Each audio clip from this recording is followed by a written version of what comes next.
All right, joining us now, Congressman Pat Fallon from the great state of Texas. He is a member of the Armed Services Committee.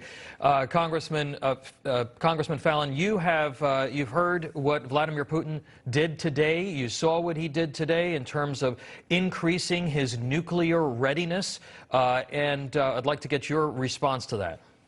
Well, Tom, when I heard it, it was in disbelief, and he's proven to be the most dangerous man in history right now. And if he intends to go nuclear, I hope and pray somebody within Moscow will take him out, because that's what needs to happen. He's threatening humanity at this point.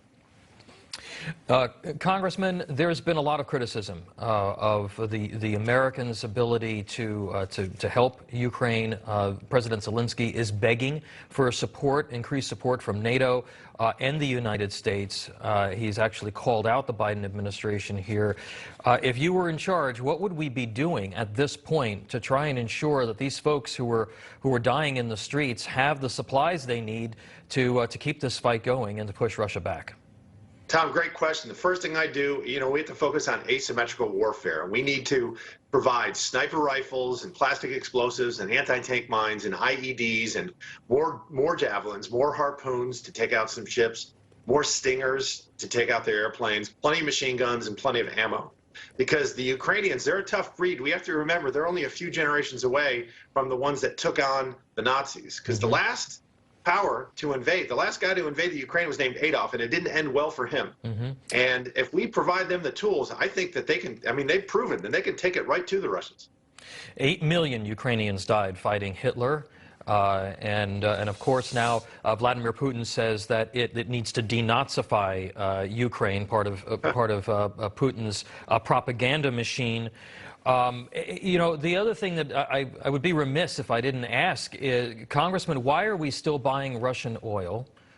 Thank you. That's another thing that I would do, is put a moratorium on purchasing Russian oil, put pressure on the Germans to permanently halt the Nord Stream 2 certification.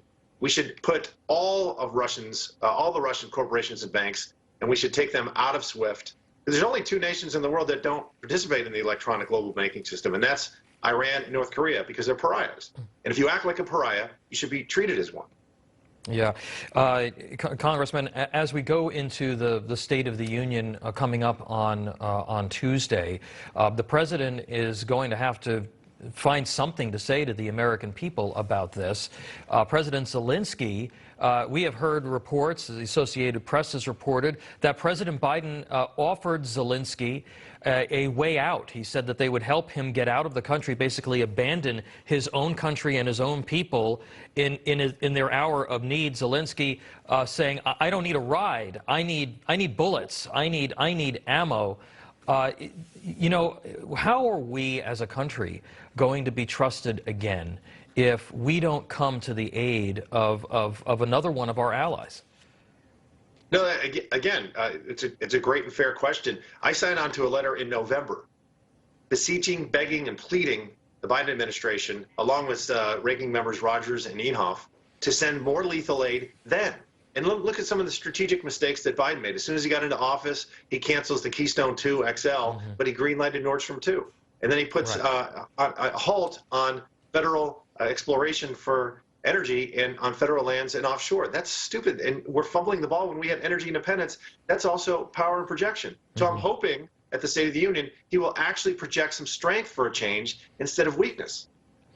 Congressman Pat Fallon, the great state of Texas. It was great being with you last Monday in Texas, and thank you very much for making the time to be with us here today. In Hopkins County. Thanks, Tom. God bless. God bless.